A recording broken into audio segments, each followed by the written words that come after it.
കർത്താവിൻ്റെ പരിശുദ്ധമായ നാമം വാഴ്ത്തപ്പെടുമാറാകട്ടെ.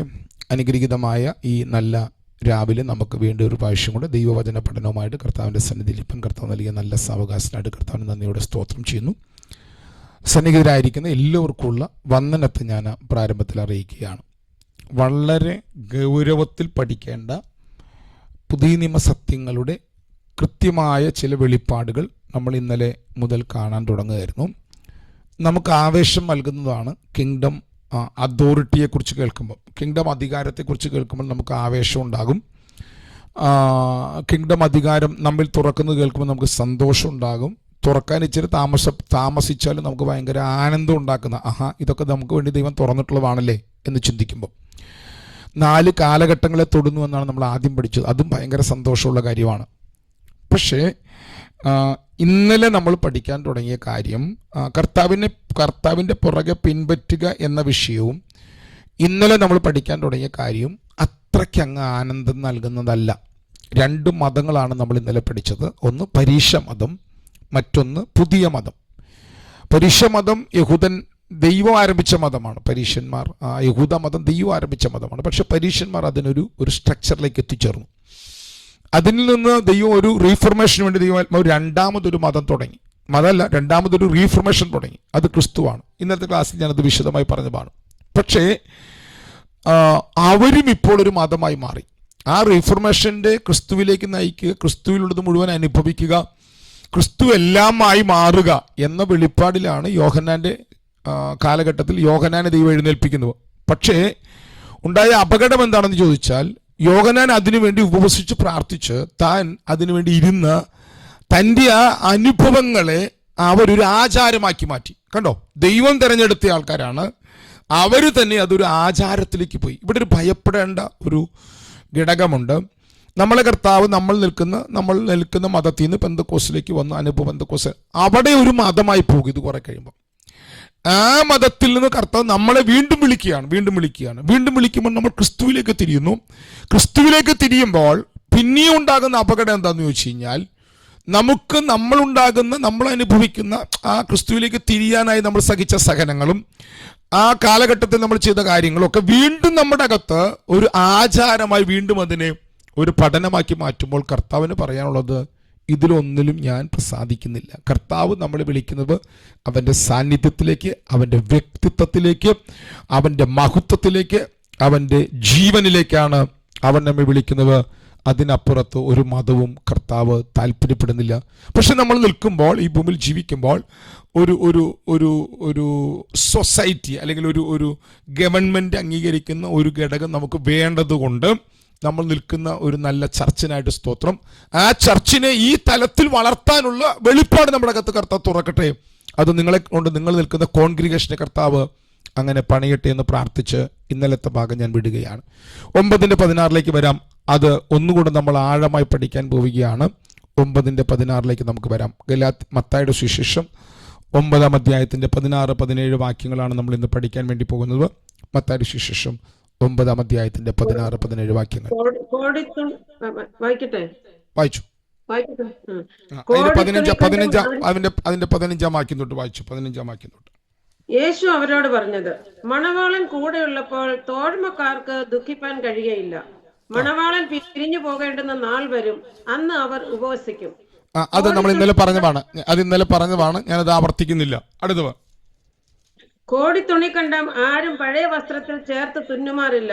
തുന്നിച്ചേർത്താൽ അതുകൊണ്ട് വസ്ത്രം കീറും, ചീന്തൽ ഏറ്റവും വല്ലാതെയായി തീരും. പുതുവീഞ്ഞ് പഴയ തുരുത്തിയിൽ പകരുമാറില്ല. പകർന്നാൽ തുരുത്തി പൊളിഞ്ഞ് വീഞ്ഞ് ഒഴുകിപ്പോകും, തുരുത്തിയും നശിച്ചു പോകും. പുതുവീഞ്ഞ് പുതു തുരുത്തിയിലെ പകർന്നു വെക്കുകയുള്ളൂ. അങ്ങനെ രണ്ടും ഭദ്രമായിരിക്കും. ഇവിടെ യേശുവിനോട് യോഹന്നാന്റെ ശിഷ്യന്മാർ വന്ന് പറയുകയാണ്, നിന്റെ ശിഷ്യന്മാർ ഉപവസിക്കുന്നില്ല.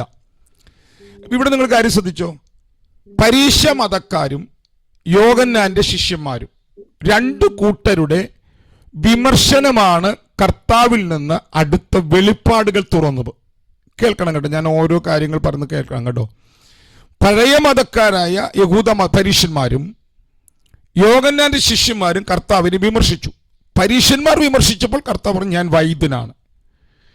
പരീശന്മാർ വിമർശിച്ചപ്പോൾ കർത്താവ്, ഞാൻ വൈദ്യനാണ്. എന്നാൽ യോഹന്നാന്റെ മതക്കാർ വിമർശിച്ചപ്പോൾ കർത്താവ് പറഞ്ഞു, ഞാൻ മണവാളനാണ്. കണ്ടോ, ക്രിസ്തു വശങ്ങൾ തുറന്നു വരുന്ന നല്ല വിമർശനങ്ങൾക്കായി ദൈവത്തിന് സ്തോത്രം. അപ്പൊ നിങ്ങളെ ആരെങ്കിലും വിമർശിക്കുന്നുണ്ടെങ്കിൽ നിങ്ങൾ അതിനകത്ത് ഭാരപ്പെടേണ്ട. കേൾക്കുമ്പോൾ നമുക്കൊരു വിഷമം വരുമെങ്കിലും നിങ്ങൾ ഭാരപ്പെടേണ്ട കേട്ടോ. കർത്താവ് നിങ്ങളിൽ കൂടെ അടുത്തൊരു വെളിപ്പാട് തുറക്കും. കേൾക്കുന്നുണ്ടോ? ഞാൻ പറഞ്ഞ ആശയം കേൾക്കുന്നുണ്ടോ?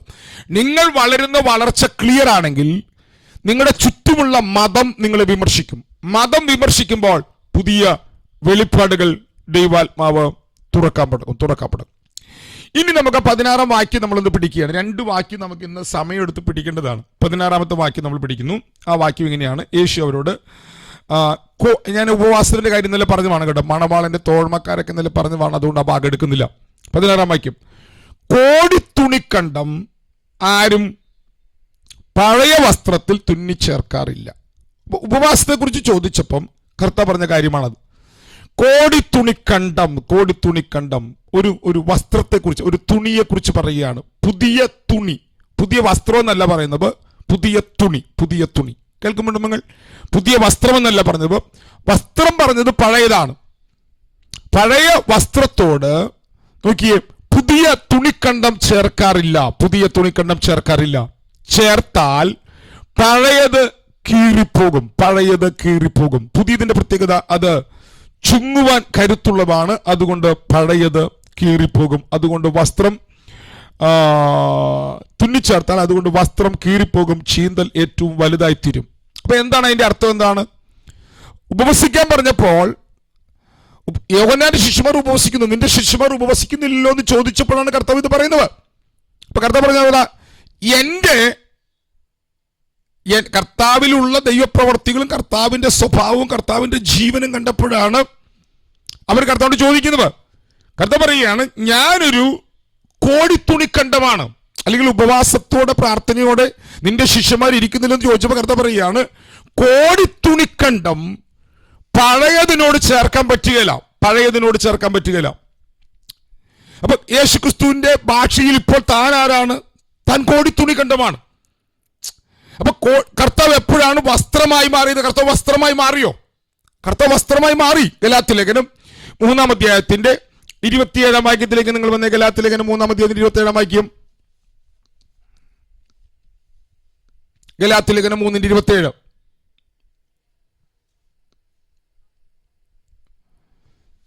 ഗലാത്യലേഖനം 3-ാം അധ്യായത്തിന്റെ 27-ാമത്തെ വാക്യം. ഇത്ര താമസമുണ്ടോ നിങ്ങൾക്ക് ബൈബിൾ കിട്ടാൻ?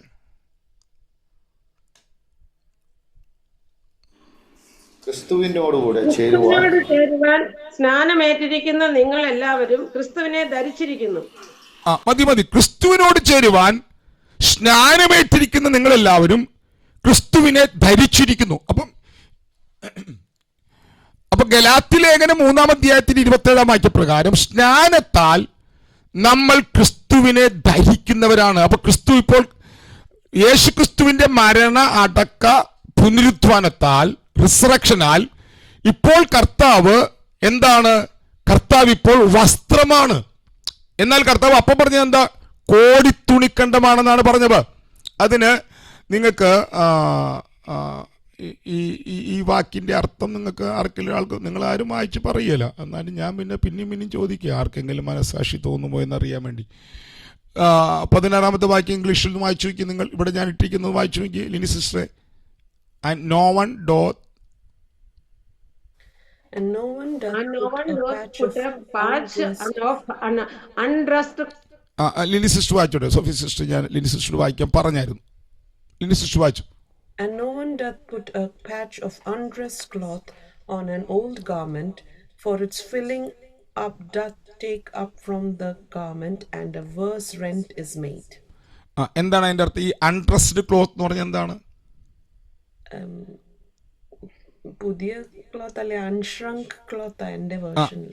അതിനകത്ത് അൺഷ്രങ്ക് ക്ലോത്ത് പല വാക്കുണ്ട്. അൺഫിനിഷ്ഡ് ക്ലോത്ത്, അൺഫിൽഡ് ക്ലോത്ത്, പല വാക്കുകളുണ്ട്, പല പരിഭാഷയുണ്ട്. ഞാൻ അവിടെ എഴുതിയിരിക്കുന്ന ഗ്രീക്ക് വാക്ക് ഞാൻ എവിടെയോ എഴുതി വെച്ചിരുന്നു. പക്ഷേ അപ്പൊ ആ ഗ്രീക്ക് വാക്കിന്റെ അർത്ഥം ഇതൊരു വസ്ത്രമായിട്ടില്ല, ഇത് പുതിയ തുണിക്കണ്ടമാണ്. മലയാളത്തിൽ എഴുതിയിരിക്കുന്ന കാര്യം കറക്റ്റ് ആണ്, പക്ഷെ നമുക്കത് അർത്ഥം മനസ്സിലാക്കാൻ വേണ്ടി പറയുകയാണ്. ഒരു പുതിയ തുണിക്കണ്ടമാണ്. പക്ഷെ ഇതിൽ വസ്ത്രമായിട്ടില്ല. അപ്പൊ പുതിയ തുണിക്കണ്ടം എടുത്ത് പഴയതിനോട് ചേർക്കാൻ പറ്റുകയില്ല. ഈ പുതിയ തുണിക്കണ്ടത്തെ ഒരു പുതിയ വസ്ത്രമാക്കി മാറ്റാൻ പോവുകയാണ്. യേശുക്രിസ്തു ഭൂമിയിലെ മനുഷ്യാവതാരത്താൽ ഒരു പുതിയ തുണിക്കണ്ടമായിട്ടാണ് ഈ ഭൂമിയിൽ വന്നത്. എന്നാൽ യേശുക്രിസ്തുവിന്റെ മരണ, അടക്ക, പുനരുദ്ധാനത്താൽ അവന്റെ ഉയർപ്പിനാൽ തുണിക്കണ്ടമായ യേശുക്രിസ്തു ഇപ്പോൾ വസ്ത്രമായി മാറിയിരിക്കുകയാണ്. വസ്ത്രമായി മാറിയിരിക്കുകയാണ്. കേൾക്കുന്നുണ്ടോ നിങ്ങൾ? നമ്മൾ ധരിക്കേണ്ടത് ക്രിസ്തുവാകുന്ന വസ്ത്രമാണ്. നമുക്ക് ക്രിസ്തുവിനെ കുറിച്ച് കേൾക്കുമ്പോൾ അപ്പൊ ഈ പഴയ വസ്ത്രത്തിനകത്ത് നല്ല പെരുമാറ്റമുണ്ട്, സൽപ്രവർത്തികളുണ്ട്, പഴയ സ്വഭാവത്തിൽ കുറച്ച് കുഴപ്പമില്ലാത്ത ജീവിതമുണ്ട്, മതപരമായ ആചാരങ്ങളുണ്ട്. അപ്പൊ ഈ പഴയ മതത്തിനകത്തുള്ള നല്ല കാര്യങ്ങളും ആ നല്ല കാര്യങ്ങളോട് പുതിയ മതം ചേർക്കാനുള്ളതല്ലെന്ന യേശു പറഞ്ഞേ. ഞാൻ പറഞ്ഞ ആശയം നിങ്ങൾക്ക് മനസ്സിലാവുന്നുണ്ടോ? പഴയ മതത്തിൽ കുറെ നല്ല കാര്യങ്ങളുണ്ട്. ആ നല്ല കാര്യങ്ങളോട് ക്രിസ്തു പഠിപ്പിച്ച കാര്യങ്ങൾ ഒന്നും കൂടെ ഉയർന്നതാണ്. അപ്പൊ ഉയർന്ന കാര്യങ്ങളെ പഴയ മതത്തിലെ നല്ല കാര്യങ്ങളോട് ചേർക്കുന്നതല്ല ക്രിസ്ത്യൻ ലൈഫ്. നമുക്ക് അങ്ങനെ ഉണ്ടായത്, നമുക്കുണ്ടായ പ്രശ്നം അതാണ്. യേശു ക്രിസ്തുവിന്റെ ടീച്ചിങ്സ് കേട്ടിട്ട് ആസ്വാദനമുണ്ടായ അല്ലെങ്കിൽ സന്തോഷം തോന്നിയ, എന്തിനാ, നമ്മുടെ രാഷ്ട്രപിതാവായ മഹാത്മാഗാന്ധി മുതൽ ഇങ്ങോട്ട് എന്തോരം പേരെയാണ് യേശുക്രിസ്തുവിന്റെ നോക്കിയ പ്രഭാഷണങ്ങൾ അവരെ സ്വാധീനിച്ചിട്ടുള്ളത്. അപ്പൊ ഇവരെല്ലാം ഇത് സ്വാധീനിച്ചു. അപ്പൊ ആ സ്വാധീനിച്ച പ്രഭാഷണങ്ങളെ എടുക്കുന്നതല്ല ക്രിസ്ത്യൻ ലൈഫ് എന്ന് പറയുന്നത്. ക്രിസ്ത്യൻ ലൈഫ് എന്താണ്? ക്രിസ്തു നമ്മുടെ വീണ്ടെടുപ്പുകാരനാണ്, ക്രിസ്തു നമ്മുടെ പുതിയ വസ്ത്രമാണ്, ക്രിസ്തു നമ്മുടെ നീതിയാണ്. ക്രിസ്തു നീതിയാണെന്നുള്ള വെളിപ്പാട് വരുമ്പോൾ അവന്റെ ജീവൻ നമ്മളിൽ തുറന്നു വരും. ആ ജീവനാൽ ഒരു ജീവിതം ഉണ്ടാകും. അപ്പൊ പഠിപ്പിച്ചുണ്ടാക്കുന്ന ജീവിതമല്ല ക്രിസ്ത്യൻ ജീവിതം. ക്രിസ്തീയ ജീവിതം, ക്രിസ്തീയ ജീവിതം വെളിപ്പാടുകളിൽ തുറക്കുന്ന ജീവനാൽ ഉണ്ടാകുന്ന ജീവിതമാണ്. കേൾക്കുന്നുണ്ടോ? അതുകൊണ്ട് തുണിക്കണ്ടത്തെ പഴയ മതത്തോട് ചേർത്തുണ്ടാക്കാൻ പറ്റുകയില്ല. ഞാൻ ഈ പറഞ്ഞ ആശയം നിങ്ങൾക്ക് മനസ്സിലാക്കുന്നുണ്ടോ?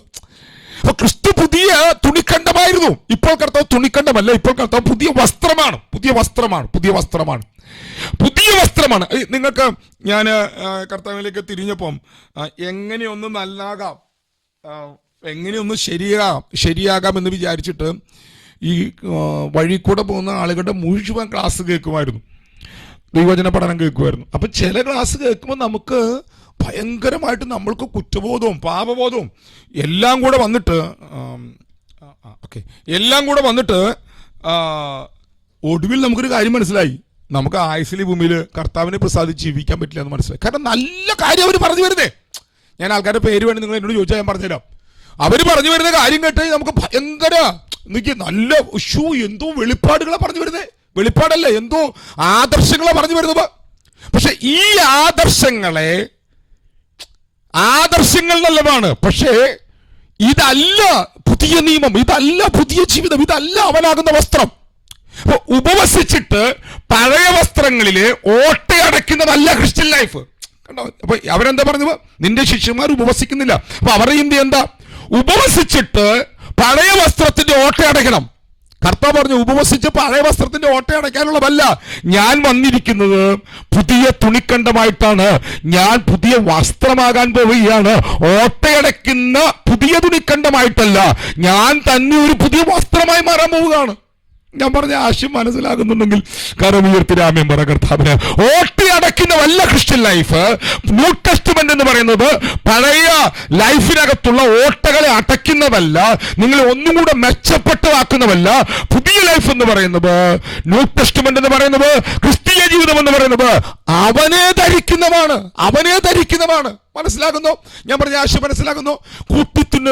കൂട്ടിത്തുന്നുമല്ല, രണ്ടും കൂടെ കൂട്ടിത്തുന്നതല്ല ക്രിസ്തീയ ജീവിതം. ഒന്നും കൂടെ താഴേക്ക് പറഞ്ഞു വരുമ്പം നിങ്ങൾക്ക് മനസ്സിലാകുമെന്ന് ഞാൻ വിചാരിക്കുന്നു. അപ്പം അവർ പറയുക, കർത്താവ് അവരുടെ എന്ത് രസമായിട്ടാണ് പറയുക, കർത്താവ് അവർക്ക് മറുപടി കൊടുക്കുന്നത്. കർത്താവ് പറയുകയാണ്, കർത്താവ് ഉപവസിക്കാം, യോഹന്നാന്റെ ശിഷ്യന്മാർ ഉപവസിക്കുന്നു, ഞങ്ങൾ ഉപവസിക്കുന്നു, യേശുവിൻ്റെ ശിഷ്യന്മാർ ഉപവസിക്കുന്നില്ലല്ലോ എന്ന് പറഞ്ഞപ്പോൾ കർത്താവിൻ്റെ ജ്ഞാനത്തിൽ നിന്നുകൊണ്ട് അവരോട് പറയുകയാണ്, നിങ്ങൾക്ക് എന്താ പറയുന്നത്, പുതിയ തുണിക്കണ്ടം പഴയ വസ്ത്രത്തിൽ തുന്നാറില്ല. അപ്പൊ പഴയ വസ്ത്രത്തിൽ എന്തുകൊണ്ട്? ഓട്ടയുണ്ട്, ദ്വാരമുണ്ട്. അപ്പൊ ഉപവാസത്തിലൂടെ ഓട്ടയടയ്ക്കുന്ന പരിപാടി നിർത്തിയിട്ട് മണവാളനെ ധരിക്കുന്ന സിസ്റ്റം കൊണ്ടുവരിക കർത്താവ്. കേൾക്കുന്നുണ്ടോ നിങ്ങൾക്ക് ഞാൻ ആ പറഞ്ഞ ആശ. അപ്പൊ എത്രയെത്ര വെളിപ്പാടുകളാണ് കർത്താവ് തുറന്നു കൊടുക്കുന്നത്. കർത്താവ് പറഞ്ഞു, ആദ്യം പരീശന്മാർ വിമർശിച്ചപ്പോൾ പറഞ്ഞു, കർത്താവ് പറഞ്ഞു ഞാൻ വൈദ്യനാണ്. യോഹന്നാന്റെ ശിഷ്യന്മാർ വിമർശിച്ചപ്പോൾ യേശു പറഞ്ഞു ഞാൻ മണവാളനാണ്. ചോദ്യത്തിന്റെ മറുപടിയിൽ ഒന്നുകൂടി ആഴത്തിലേക്ക് ഇറങ്ങിയപ്പോൾ കർത്താവ് പറഞ്ഞു ഞാൻ പുതിയ വസ്ത്രമാകാൻ പോവുകയാണ്, നിങ്ങളെ ഞാൻ പുതിയ വസ്ത്രം ധരിപ്പിക്കാൻ പോവുകയാണ്. പഴയ തുണിക്കണ്ടം പുതിയ വസ്ത്രത്തിൽ, പഴയ വസ്ത്രത്തിൽ പുതിയ തുണിക്കണ്ടം പഴയ വസ്ത്രത്തിൽ ചേർത്ത് തുന്നാറില്ല. ഇനി നിങ്ങൾ ലൂക്കോസിന്റെ ശേഷം 5-ാം അധ്യായത്തിന് 36-ാമത്തെ വാക്യത്തിലേക്ക് വന്ന് 2 ഫ്രേസ്, അവിടെ 2 പുതിയതെന്ന പദം കാണാം. 2 പുതിയതെന്ന പദം കാണാം. എനിക്കിവിടെ കറണ്ട് ഇല്ല, അല്ലെങ്കിൽ ഞാനത് നിങ്ങൾക്ക് കാണിച്ചു തരുമായിരുന്നു. ലൂക്കോസിന് സുവിശേഷം 5-ാം അധ്യായത്തിന്റെ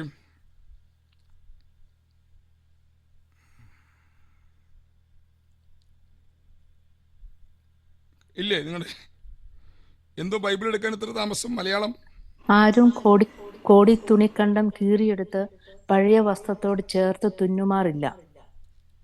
തുന്നിയാലോ പുതിയത് കീറുകയും പുതിയ കണ്ടം പഴയതിനോട് ചേരാതിരിക്കുകയും ചെയ്യും. ആരും പുതുവീഞ്ഞ് പഴയ തുരുത്തിയിൽ പകരുമാറില്ല. പകർന്നാൽ പുതുവീഞ്ഞ് തുരുത്തിയെ പൊളിച്ച് ഒഴുകിപ്പോകും, നശിച്ചു പോകും. അവിടെ നിൽക്കട്ടെ, 2 പുതിയത് നിങ്ങൾക്ക് അവിടെ കാണാം. ഒറ്റ മിനിറ്റ്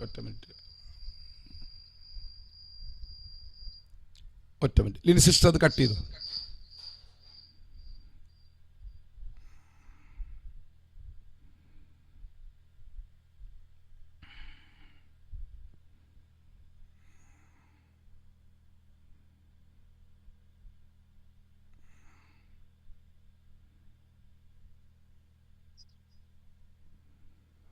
ഇവിടെ കണ്ടോ നിങ്ങൾ? ഇത് സോറി, നമ്മൾ വായിച്ച വാക്യത് ലൂക്കോസ് 5:36 അല്ലേ? അതെ, 36 വാക്യം കണ്ടോ? ഇവിടെ 2 പുതിയത് the new make A Wren. 5:36 വായിച്ചേ? അതെ.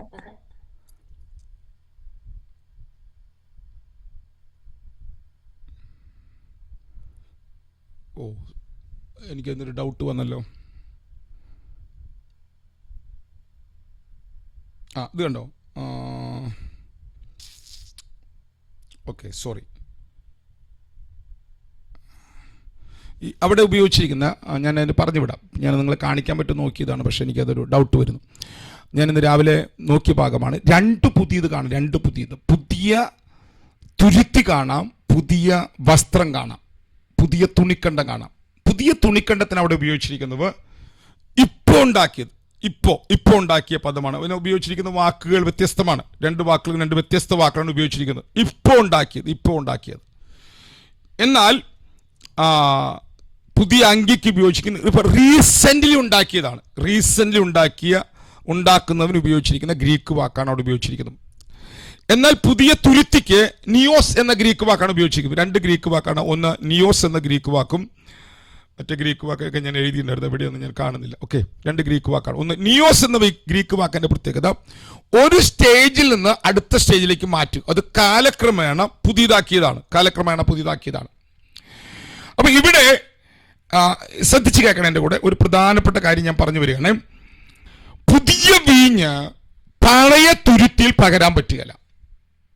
പുതിയ തുണിക്കണ്ടം പഴയതിനോട് ചേർത്ത് തുന്നാൻ പറ്റുകയില്ല. പുതിയൊരു അങ്കി, വസ്ത്രം ധരിപ്പിക്കുകയാണ്. അത് ഞാൻ പറഞ്ഞു. പുതിയ അങ്കി ധരിപ്പിക്കുന്നവർ, ഒന്ന് ഗലാത്യലേഖനം 3:27 ഞാൻ പറഞ്ഞു, ക്രിസ്തുവിനോട് ചേരുവ സ്നാനമേറ്റിക്ക് നിങ്ങൾ എല്ലാവരും ക്രിസ്തുവിനെ ധരിച്ചിരിക്കുന്നു. അപ്പന്റെ വീട്ടിലേക്ക് വരുന്ന ഒരു വ്യക്തിക്ക് ആദ്യം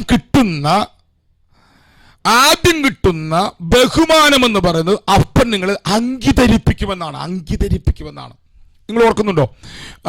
മുടിയംപുത്രന്റെ കഥ, ധൂർത്തുപുത്രന്റെ കഥയ്ക്കകത്ത് ധൂർത്തുപുത്രൻ ഭവനത്തിലേക്ക് വന്നപ്പോൾ ആദ്യം എന്താ ധരിപ്പിച്ചത്? അപ്പൻ തയ്പ്പിച്ചു വെച്ചിരുന്ന അങ്കി അവനെ ധരിപ്പിച്ചു. അപ്പൊ ദൈവാത്മാവ് ക്രിസ്തുവിലേക്ക് അടുക്കുന്ന, ക്രിസ്തുവിൽ വളരാനായിട്ട് ആഗ്രഹിക്കുന്ന നിങ്ങളുടെ ലൈഫിനകത്ത് ദൈവാത്മാവ് ആദ്യം ചെയ്യാൻ പോകുന്നത് നിങ്ങളെ ക്രിസ്തുവാകുന്ന അങ്കിയെ ധരിപ്പിക്കുകയാണ്. ഒരുവൻ ക്രിസ്തുവിലായാൽ അവൻ പുതിയ സൃഷ്ടിയാണ്. സ്നാനത്താൽ നിങ്ങൾ ക്രിസ്തുവിനെ ധരിച്ചിരിക്കുന്നു. നിങ്ങളുടെ മേൽ നീതിയുടെ അങ്കിയുണ്ട്. നിങ്ങളിപ്പോൾ അവന്റെ നീതി നിങ്ങളുടെ നീതിയായിരിക്കുകയാണ്. 2-3 വാക്യങ്ങളുണ്ട് വായിക്കണമെങ്കിൽ വായിക്കാനായിട്ട്. 1 കൊരിന്ത്യർ ലേഖനം 1-ാം അധ്യായത്തിന്റെ 30-ാമത്തെ വാക്യം അതിനോട് അവിടെ ചേർത്ത് വായിക്കാൻ കഴിയുന്ന വാക്യമാണ്. 1 കൊരിന്ത്യർ ലേഖനം 1-ാം അധ്യായത്തിന്റെ 30-ാം വാക്യം എടുത്ത് നിങ്ങൾ 1 കൊരിന്ത്യർ ലേഖനം 1-ാം അധ്യായത്തിന്റെ 30-ാമത്തെ വാക്യം. നിങ്ങളോ അവനാൽ ക്രിസ്തുയേശുവിൽ ഇരിക്കുന്നു.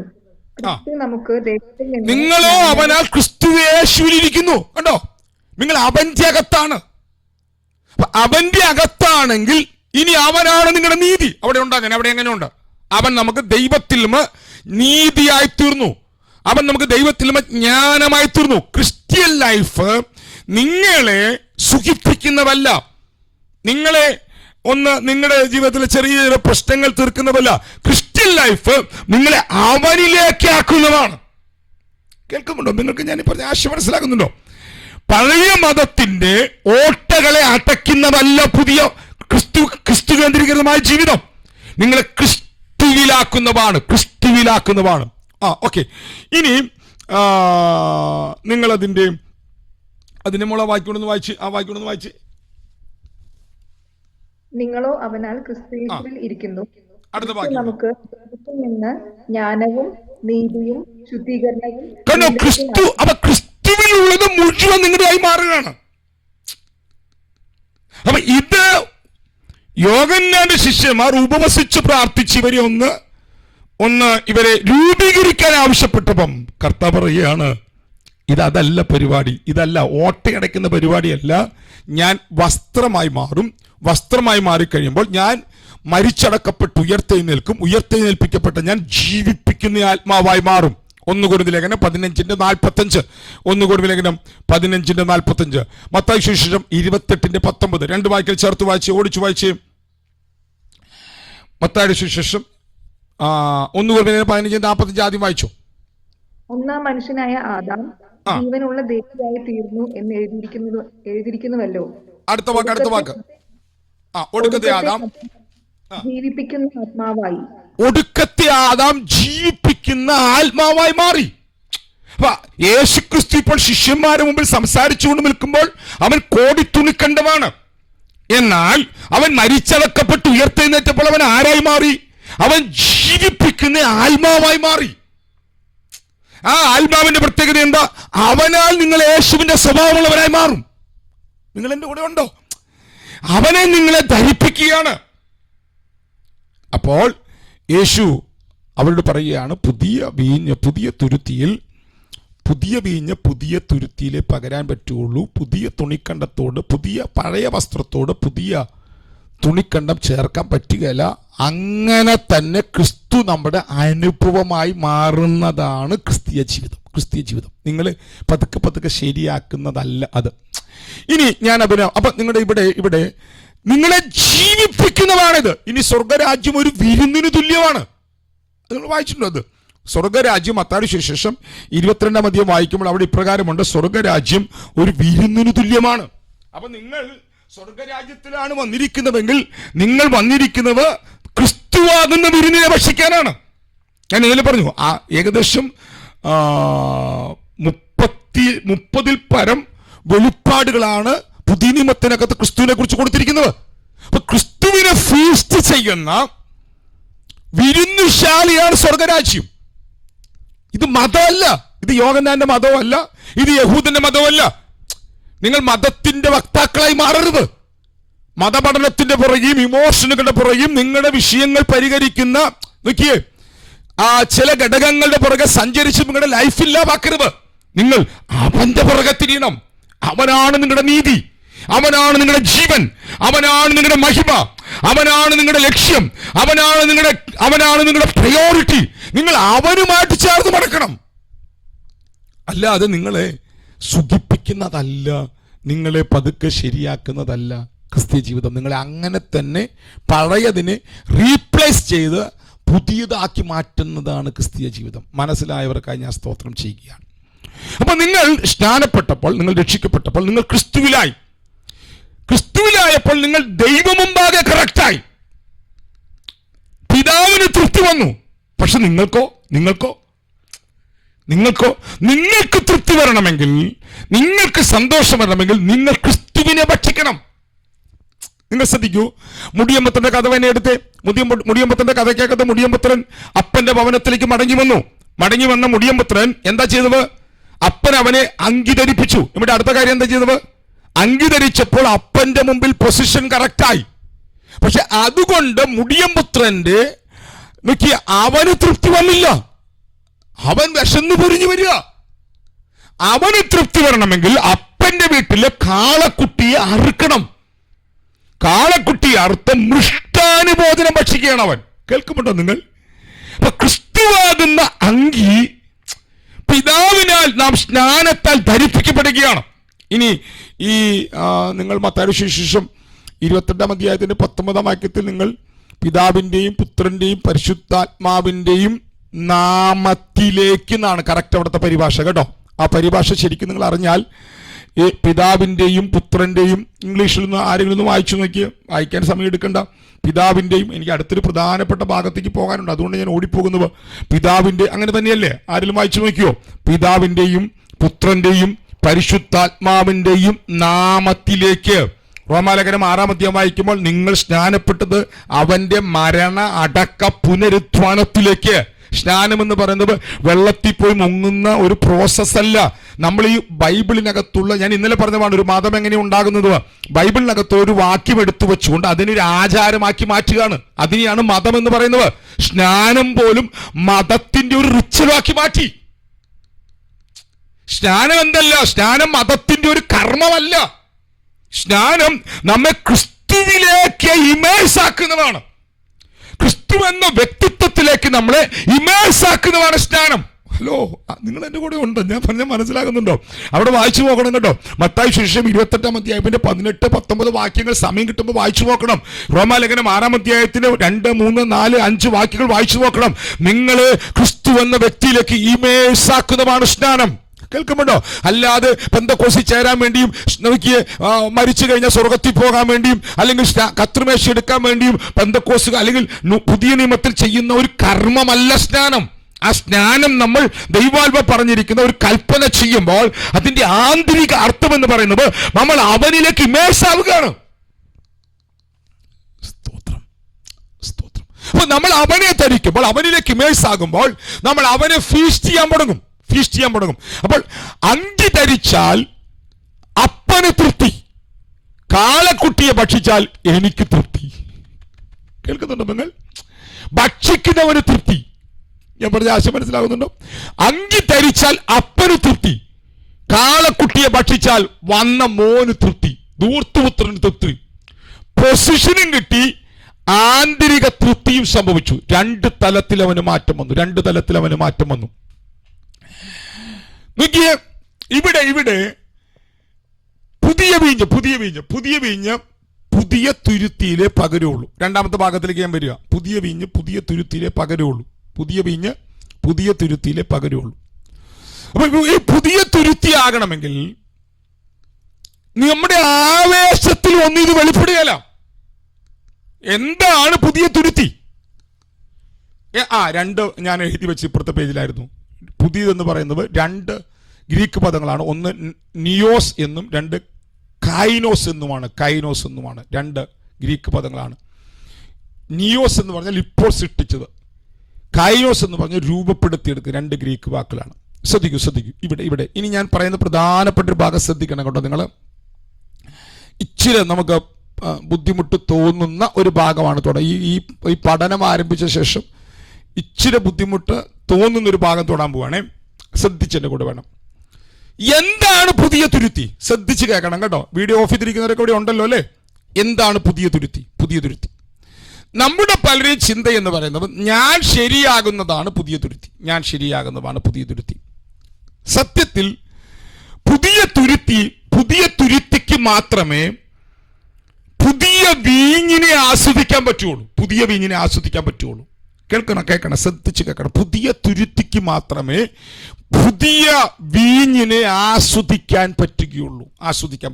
അല്ലെങ്കിൽ ആ തുരുത്തി പൊളിഞ്ഞു പോകും. എന്താണ് അപ്പോൾ പുതിയ തുരുത്തി? എന്താണ് പുതിയ തുരുത്തി? ഞാനാണോ പുതിയ തുരുത്തി? അതോ നിങ്ങൾ ഓരോരുത്തരുമാണോ?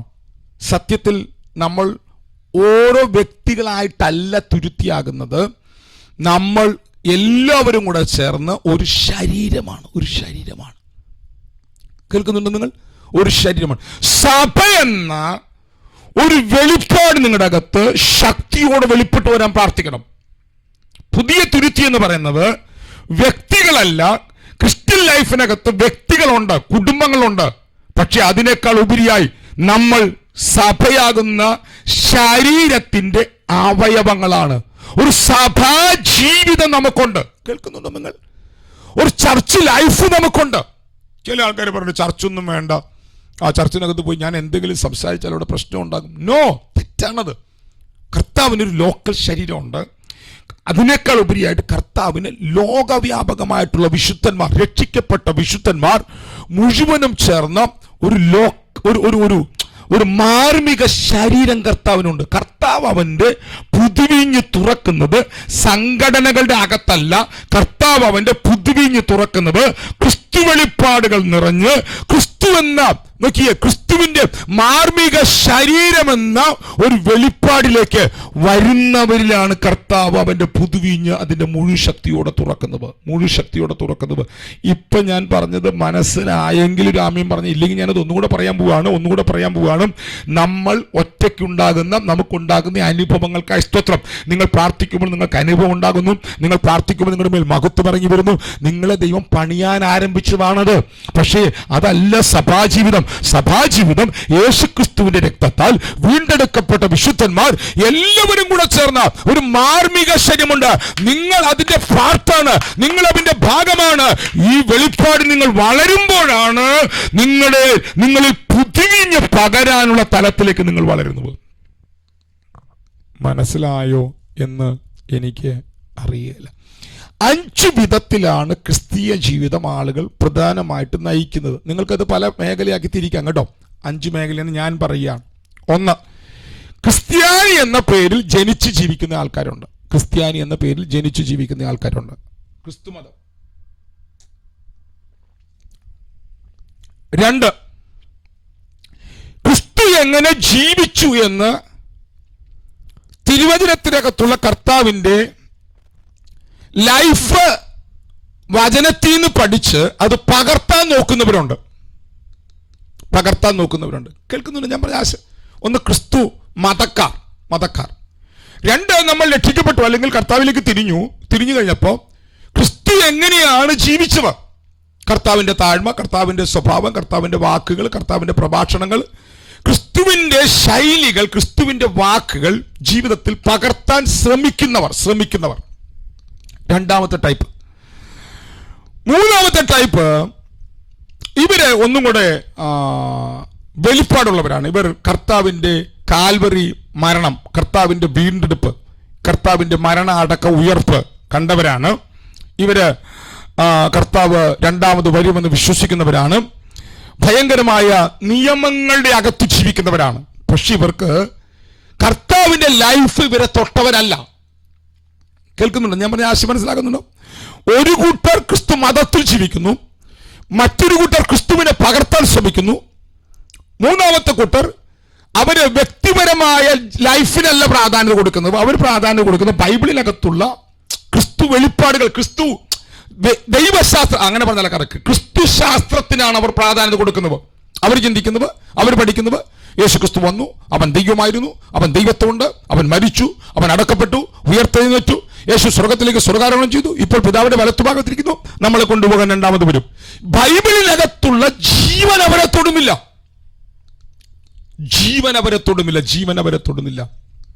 ഇങ്ങനൊരു കൂട്ടരുണ്ട്. എന്നാൽ നാലാമത്തെ കൂട്ടരുടെ പ്രത്യേകത, അവർക്ക് ദൈവശാസ്ത്രത്തെ കുറിച്ച് ഒരു വെളിപ്പാടുണ്ട്. വ്യക്തിപരമായ ജീവിതവുമായിട്ട് അവർക്ക് ഭയങ്കര മാറ്റമുണ്ട്. അവരെ അനുഭവിക്കാൻ തുടങ്ങി, അവർ കർത്താവിനെ അനുഭവിക്കാൻ തുടങ്ങി. നിങ്ങൾ കുറെ പേര് ഇവിടെ എത്തി നിൽക്കാന്ന് ഞാൻ അങ്ങ് ചിന്തിക്കുക. ഹലോ, നിങ്ങളൊക്കെ ഇവിടെ ഉണ്ടെന്ന് ഞാൻ വിശ്വസിക്കുന്നു. എവിടെയാ? ഈ ഒരു അനുഭവത്തിൽ നിങ്ങൾക്ക് ക്രിസ്തു വെളിപ്പാടുകളുണ്ട്, ദൈവശാസ്ത്ര വെളിപ്പാടുകളുണ്ട്. മറുഭാഗത്ത് നിങ്ങളുടെ വ്യക്തിപരമായ ജീവിതത്തിൽ നിങ്ങൾക്ക് ക്രിസ്തുവിനെ അനുഭവിക്കാൻ കഴിയുന്നു. നിങ്ങൾ ക്രിസ്തുവിനെ ഭക്ഷിക്കുന്നവരാണ്, നിങ്ങൾ ക്രിസ്തുവിനെ പാനം ചെയ്യുന്നവരാണ്, ക്രിസ്തു സ്വഭാവത്തിലേക്ക് ആത്മാവിൽ വളരുന്നവരാണ്. പക്ഷെ ശ്രദ്ധിക്കുക, ഇവരെ കുഴപ്പമെന്നറിയോ? ഇപ്പൊ നിങ്ങളുടെ മുറിയിൽ നിങ്ങൾ പ്രാർത്ഥിക്കാൻ തുടങ്ങി, ശ്രദ്ധിച്ച് കേൾക്കണം കേട്ടോ, കേൾക്കുന്നുണ്ടോ? നിങ്ങൾ പ്രാർത്ഥിക്കാൻ തുടങ്ങി, നിങ്ങളുടെ മുറിക്കകത്ത് പ്രത്യേകമായ നിലയിൽ ദൈവിക വെളിപ്പാടിറങ്ങി വരാൻ തുടങ്ങി, ദൈവിക ജീവൻ ചലിക്കാൻ തുടങ്ങി, മഹത്വത്തിന്റെ സ്പർശനം ഉണ്ടാകുന്നു, അല്ലെങ്കിൽ ദൂതന്മാർ ഇറങ്ങി നിന്ന് സംസാരിക്കുന്നു, കർത്താവ് ഇറങ്ങി വരുന്നു. അപ്പോൾ ഉണ്ടാകുന്ന അപകടം എന്താ അറിയാമോ? നിങ്ങൾക്ക് നിങ്ങളുടെ അകത്ത് അറിയാതെ ഒരു നെഗളം വരാൻ തുടങ്ങും. നിങ്ങൾക്ക് തോന്നും മറ്റുള്ളവർക്ക് ആർക്കും ഇതില്ലല്ലോ. ഓ, എത്ര പേര് നമ്മുടെ ചർച്ചിനുള്ള എനിക്കുള്ള അനുഭവം ആർക്കും ഇല്ലല്ലോ, അപ്പം ഞാൻ സംതിങ് സ്പെഷ്യലാണ്. നമ്മുടെ സൂം മീറ്റിങ്ങിനകത്ത് കണ്ടമാനം പേര് എനിക്കറിയാം, എൻകൗണ്ടർ ഉണ്ടായവരെ എനിക്കറിയാം. നമ്മുടെ ചർച്ചിൽ, തൃശ്ശൂർ ചർച്ചിനകത്ത് ഉണ്ടായി എൻകൗണ്ടർ ഉണ്ടായിട്ട് നിഗളിച്ച് പുറത്തേക്ക് പോയ ആൾക്കാരെ എനിക്കറിയാം. അവരെന്തോ ഭയങ്കര ആൾക്കാരായി മാറി. എല്ലാവരും ബാക്കി കുറേ പേർക്ക് ഇതൊന്നുമില്ല, അവർക്കിതൊന്നും അറിയില്ല. ശ്രദ്ധിക്കണം, നിങ്ങളെ ദൈവം അവ എൻകൗണ്ടറുകളിലൂടെ വളർത്തുന്നുണ്ടെങ്കിൽ നിങ്ങൾ ചർച്ചിനകത്ത് ഏറ്റവും താഴ്മയുള്ളവരായി മാറണം. ഒരാളുടെ കൈ പൊന്തി, കർത്താവേ കൃപ, ഇതിനാണോ പാസ്റ്ററെ ഞങ്ങളെ വിളിച്ചു വരുത്തി? അതേ മക്കൾ, ഇനി കർത്താവ് ഇത് എൻകൗണ്ടറുകളുടെ സീസൺ തുറക്കാൻ പോവാന്നാ പറഞ്ഞത്. എന്നോട് പറഞ്ഞത്, എന്നെ കർത്താവ് കാണിച്ചത് എൻകൗണ്ടറുകളുടെ സീസൺ തുറക്കാൻ പോവാ. വണ്ടി ഇടിച്ചിട്ടല്ല. എന്താ വണ്ടി ഇടിച്ചെന്ന് അന്വേഷിക്കേണ്ടത്? വണ്ടി ഇടിച്ചിട്ട് വണ്ടി പണിയാനുള്ള, നോക്കിയേ, വണ്ടി പണിയാനുള്ള വർക്ക്ഷോപ്പ് അന്വേഷിക്കുകയല്ല വേണ്ടത്. വണ്ടി ഓടിക്കാൻ തുടങ്ങുമ്പോൾ ഇത് ഇടിക്കാൻ സാധ്യതയുണ്ട്, അതുകൊണ്ട് ഇടിക്കാതിരിക്കാനുള്ള വെളിപ്പാട് വേണം ഓടിക്കാനായിട്ട്. പരിശുദ്ധാത്മാവ് നിങ്ങളെ എൻകൗണ്ടറുകളിലേക്ക് കൊണ്ടുപോകുമ്പോൾ നിങ്ങളുടെ വേദശാസ്ത്രപരമായിട്ടുള്ള ചിന്തകൾ അത് നല്ലതാണ്, വേദശാസ്ത്രപരമായിട്ട് നിങ്ങളുടെ പഠനങ്ങൾ നല്ലതാണ്. മറിച്ച് വെളിപ്പാടുകൾ നിങ്ങൾക്ക് കർത്താവിന്റെ ആന്തരിക സ്വഭാവത്തെ, ജീവനെ തുറന്നു നൽകുന്നു. ഇത് രണ്ടും കൂടെ വരുമ്പോൾ നിങ്ങൾ ഒരിക്കലും നിഗളിച്ചു പോകരുത്. ഞാനാണ് ശരി, ഞങ്ങളുടെ പഠനമാണ് ശരി, ഞങ്ങൾ മാത്രമേ ഉള്ളൂ ശരി എന്ന് നിങ്ങൾ ഒരിക്കലും ചിന്തിച്ച് നെഗളിച്ചു പോകരുത്. നമുക്ക് പറയുമ്പോൾ പറയണം, നിങ്ങൾ ഈ വചനം പഠിക്കണം എന്ന് പറയണം ആൾക്കാരോട്. ആ പഠനത്തിന്റെ പ്രശ്നം പഠിപ്പിച്ചു കൊടുക്കണം. പക്ഷേ അത് നിഗളിച്ചതാകരുത്. അരയിൽ തുവർത്തി ചുറ്റി ശിഷ്യന്മാരെ കാല് കഴുകിയ യേശുവിന്റെ മനോഭാവം വളർത്തു വെച്ചുകൊണ്ട് തുറന്നു കിട്ടിയ വെളിപ്പാടുകൾ ലോകരാജ്യങ്ങൾക്ക് തുറന്നു കൊടുക്കുവാൻ പരിശുദ്ധാത്മാവിന് താഴ്മയുള്ള ഒരു കൂട്ടത്തെ ആവശ്യമുണ്ട്. എത്ര പേർ ഇന്ന് രാവിലെ അതിന് ആമയം പറയുമെന്ന് എനിക്കറിയില്ല. ഈ പഠിപ്പിച്ചു വരുന്ന സന്ദേശങ്ങളുടെ ഏറ്റവും കാതലായ കാര്യമാണ് ഞാൻ പറയുന്നത്. പരിശുദ്ധാത്മാവ് നമ്മുടെ മേൽ എൻകൗണ്ടറുകൾ തുറന്ന് നമ്മെ വളർത്തുന്നത് അവനൊരു ശരീരം ഉണ്ടാക്കാനാണ്. അവന് നമ്മിൽ കൂടി ഒരു ശരീരം ഉണ്ടാക്കണം. കേൾക്കുന്നുണ്ടോ? ഞാൻ ഈ പറഞ്ഞ പദം ശ്രദ്ധിക്കുന്നുണ്ടോ? ലോകവ്യാപകമായിട്ട് പരിശുദ്ധാത്മാവിന് എന്നെ കർത്താവ് കാണിച്ച കാഴ്ചയാണ്. കർത്താവിന് ഞാൻ ഒരിക്കൽ ഈ പുതിയ നിയമ സത്യങ്ങൾ ഇങ്ങനെ പഠിക്കാൻ തുടങ്ങി കഴിഞ്ഞിട്ട് കർത്താവിനെ ഉണർവായിക്കുമെന്ന് കാണിച്ചു വന്നിട്ടാണ് ഞാനിത് പഠിക്കാൻ തുടങ്ങുന്നത്. ഞാൻ ആദ്യം പ്രാർത്ഥിച്ചത് ഉണർവിന് വേണ്ടിയിട്ടാണ്. കർത്താവ് തൃശ്ശൂർ ഉണർവായിക്കുമെന്നും തിരുവനന്തപുരത്ത് അയക്കുമെന്നും തിരുവല്ലയിലയക്കുമെന്നും കേരളത്തിലയക്കുമെന്നും വടക്കേന്ത്യയിലയക്കുമെന്നും കർത്താവ് UK-യിലയക്കുമെന്നും പല ആഫ്രിക്കയിലയക്കുമെന്നും പല രാജ്യങ്ങളിൽ ഉണർവയ്ക്കുന്ന വെളിപ്പാടിൽ എന്നെ കാണിച്ചു തന്നു.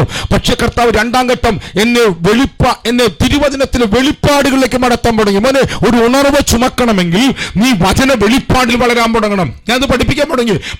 എനിക്ക് സംശയം വന്നു, കർത്താവേ ഇതൊക്കെ സത്യമാണോ? ഇതൊക്കെ പഠിക്കുന്നത് വേറെ എവിടെയും കേൾക്കുന്നില്ലല്ലോ. കർത്താവ് എന്ന് പറഞ്ഞ, മക്കളെ, മോനെ, ലോകത്തിന്റെ എല്ലാ രാജ്യങ്ങളിലും ഞാനൊരു കൂട്ടത്തെ ഇത് പഠിപ്പിച്ചുകൊണ്ടിരിക്കുന്നുണ്ട്.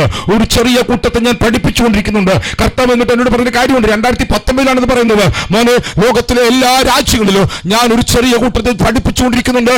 എന്റെ സമയമാകുമ്പോൾ ഞാൻ ഇവരെ ഒരുമിച്ച് കൂട്ടും. കേൾക്കണം നിങ്ങൾ, ഞാൻ ഇവരെ ഒരുമിച്ച് കൂട്ടും. എന്നിട്ട് കർത്താവ് പറയുകയാണ്, ഞാൻ അവരെ ഒരുമിച്ച് കൂട്ടി, ഞാൻ അവരെ ഒരു സൈന്യമായിട്ട് ഞാൻ അവരെ പുറത്തു കൊണ്ടുവരും. ആ സമയത്താണ് ഞാൻ ഉണർവയ്ക്കാൻ പോകുന്നത്. കേൾക്കുന്നുണ്ടോ? ഞാൻ ഇങ്ങനെ പറയും, നിങ്ങൾക്കുള്ളവരല്ല, നിങ്ങളുടെ കുടുംബത്തിനുള്ളവരല്ല, നിങ്ങളുടെ ലോക്കൽ ചർച്ചിനുള്ളവരല്ല, നിങ്ങൾ ലോകവ്യാപകമായി കർത്താവിന്റെ ശരീരമാകുന്ന സഭയ്ക്ക് വേണ്ടി ദൈവത്താൽ പണിയപ്പെടുന്നവരാണ്. ആരാണ് ഒരു ആമേൻ ഇന്ന് രാവിലെ ഉറപ്പോടെ പറയാമെങ്കിൽ പറഞ്ഞു, കർത്താവിന്റെ അകത്തിന് മാർമിക ശരീരമുണ്ട്. അവന്റെ ജീവൻ നിറയുമ്പോ, അവന്റെ തേജസ് പറയുമ്പോ, അവന്റെ സമ്പൂർണ്ണത മുഴുവൻ നിറഞ്ഞു നിൽക്കുന്ന അവന്റെ ശരീരമാകുന്ന സഭയ്ക്ക് വേണ്ടിയുള്ളവരാണ് നിങ്ങൾ. മനസ്സിലാക്കാൻ പറ്റുന്നുണ്ടെങ്കിൽ 1 മിനിറ്റ് അന്യഭാഷ പ്രാർത്ഥിച്ചോ. അങ്ങനെയുള്ള പുതിയ തുരുത്തിയിലാണ് പുതിയ വീഞ്ഞ് പകരാൻ പോകുന്നത്.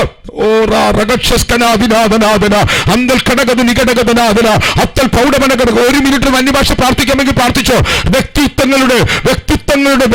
മിനിസ്ട്രി അല്ലത് തുറക്കാൻ പോകുന്നവർ. വ്യക്തിപരമായ മിനിസ്ട്രി മിനിസ്ട്രികൾ നല്ലതാണ്. പക്ഷേ അതിനേക്കാൾ എല്ലാം അപ്പുറമായി എന്റെ മിനിസ്ട്രിയേക്കാൾ, എന്റെ ചർച്ചിനേക്കാൾ, എന്റെ കുടുംബത്തെക്കാൾ, എന്റെ വ്യക്തിത്വത്തെക്കാൾ എനിക്ക് വലിയതാണ് യേശുവിന്റെ ശരീരം. ഒന്ന് നന്ദിയോടെ കർത്താവിനെ ആമേൻ കൂടി പറയാമെങ്കിൽ പറഞ്ഞു. അങ്ങനെയുള്ള മിസ്റ്റോറിക്കൽ തുരുത്തിയിലാണ് അവന്റെ പുതിയ വീഞ്ഞ് പകരാൻ പോകുന്നത്. അന്ത്യകാല ഉണർവതയും അയക്കാൻ പോകുന്നത് ഒരു വ്യക്തിയിലല്ല, ഒരു കുടുംബത്തിലല്ല, ഒരു ലോക്കൽ ചർച്ചിന്റെ വെളിപ്പാടിൽ നിൽക്കുന്നവരുമല്ല. നമ്മളെല്ലാം ഓരോ ലോക്കൽ ചർച്ചിൽ നിൽക്കുന്നവരാണ്. പക്ഷേ നിങ്ങളുടെ വെളിപ്പാട് ലോക്കൽ ചർച്ച് കൊണ്ട് അവസാനിക്കരുത്. നിങ്ങളുടെ വെളിപ്പാടുകൾ ലോകവ്യാപകമായിട്ടുള്ള സഭയെ കുറിച്ചുള്ള വെളിപ്പാടായി മാറണം. രക്ഷിക്കപ്പെട്ട സകലരും ഒരു ശരീരമാണ്. നമ്മൾ ഒരു ശരീരമാണ്. അതിന് നാമ്യം പറഞ്ഞത് നമ്മൾ ഏത് രാജ്യത്തിരിക്കുകയാണെങ്കിലും, ലോകത്തിലെ ഏത് ഭൂഖണ്ഡത്തിലാണ് ഇരിക്കുന്നതെങ്കിലും നമ്മൾ ഒരു ശരീരമാണ്. നിങ്ങളുടെ അകത്ത് വെളിപ്പാട് വരുന്നുണ്ടോ? നമ്മൾ ഒരു അപ്പന്റെ മക്കളാണ്. അതിനേക്കളപ്പുറമായി നമ്മൾ ഒരു ശരീരമാണ്. പിതാവേ, ഞാനും നീയും ഒന്നാകുന്നത് പോലെ ഇവർ നമ്മിൽ ഒന്നാകേണ്ടവന് നമ്മൾ ഒന്നാണെന്നൊരു വെളിപ്പാട് വരുന്നുണ്ടോ? ഷാദൽ കടകബന. നമ്മെ ഒന്നാക്കുന്നവർ നമ്മുടെ ആദർശങ്ങളല്ല, നമ്മെ ഒന്നാക്കുന്നവർ നമ്മുടെ പഠനമല്ല, നമ്മെ ഒന്നാക്കുന്നത് നമ്മുടെ പഠനമല്ല, നമ്മുടെ ആദർശങ്ങളല്ല, നമ്മെ ഒന്നാക്കുന്നത് അവന്റെ ജീവനാണ്. ആ ജീവനാൽ നാം ഒന്നായി മാറുകയാണ്. ഒന്ന് നന്ദി പറയാമെങ്കിൽ 1 മിനിറ്റ് മയക്കുന്ന അൺമ്യൂട്ട് പ്രാർത്ഥിച്ച് ഒന്ന് നന്ദി പറയാമെങ്കിൽ കർത്താവ് നമ്മെ പുതിയ തുരുത്തിയാക്കി മാറ്റട്ടെ. കർത്താവ് നമ്മളെ പുതിയ തുരുത്തിയാക്കി മാറ്റട്ടെ. കർത്താവ് നമ്മളെ പുതിയ തുരുത്തിയാക്കി മാറ്റട്ടെ. പഠനത്തിന്റെ അറിവുള്ളവരാക്കി മാറ്റുന്ന കാര്യമല്ല ഞാനിവിടെ പറഞ്ഞത്. മതത്തിന്റെ പഠനത്തിന്റെ അറിവല്ല ഞാനിവിടെ പറഞ്ഞത്. ദൈവം നിങ്ങളെ പുതിയ തുരുത്തിയാക്കുകയാണ്. ലോകവ്യാപകമായി കർത്താവിനൊരു ശരീരമേ ഉള്ളൂ. പ്രസ്ഥാനങ്ങൾ പല പേരിലുണ്ട്. IPC എന്നോ, ഷാരോൺ എന്നോ, ചർച്ച കോഡെന്നോ, ന്യൂ ജനറേഷൻ എന്നോ, AG എന്നൊക്കെ പേരുകൾ കിടക്കട്ടെ. പക്ഷെ അവനൊരു ശരീരമേ ഉള്ളൂ. ഷാദൽ കടകഥന. ഇന്ന് രാവിലെ പരിശുദ്ധാത്മാവ് ആ ശരീരത്തിലേക്ക് എന്നെ ചേർത്ത് പണിയണമേ, ആ ശരീരത്തിലേക്ക് എന്നെ ചേർത്ത് പണിയണമേ എന്ന് ദൈവത്തോട് പ്രാർത്ഥിച്ചു. ഷാബരാധിരാധനാഥന പൗഷപന ഘടകപന. അവിടെയാണ് കർത്താവ് പുതിയ വീഞ്ഞു തുറക്കാൻ പോകുന്നത്. അവിടെയാണ് കർത്താവ് പുതിയ വീഞ്ഞു തുറക്കാൻ പോകുന്നത്.